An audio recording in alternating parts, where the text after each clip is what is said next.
तो आप लोगों ने क्या पेंगुइन वाली वीडियो देख ली है? इससे मुझे डीएम आ रहे हैं कि एक्सप्लेन नहीं देखी है तो मैं आपको थोड़ा बता देता हूँ इसके बारे में। दरअसल 2007 में अर्जेंटीना के बर्फीले पहाड़ों में डायरेक्टर बोरन हजोक एक डॉक्यूमेंट्री शूट कर रहे थे जिसका नाम था counters at the end of the world. और उन्होंने उस दौरान एनिमल हिस्ट्री की एक ऐसी चीज़ कैप्चर की जो इससे पहले कभी रिकॉर्ड नहीं हुई थी। हज़ारों पेंगुइन की भीड़ में उनकी नज़र गई एक पेंगुइन पे जो सेंटर में खड़ा था। और वो पेंगुइन ना खाने की तलाश में समंदर की तरफ जा रहा था और ना ही अपनी कॉलोनी में लौट रहा था वापस।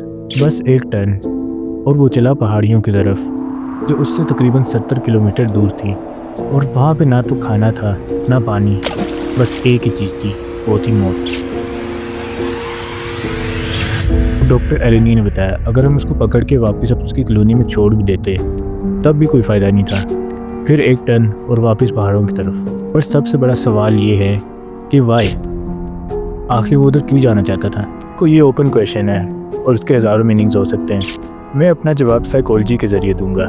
बाकी आप लोग अपना बताना कमेंट में कि आप लोग क्या इस बारे में कहते हैं कि आखिर उधर जा क्यों रहा था, क्योंकि आपका ओपिनियन भी सही हो सकता है। 1920 सिगमंड फ्रॉइड किताब लिखी थी जिसका नाम था बियॉन्ड द प्लेजर प्रिंसिपल।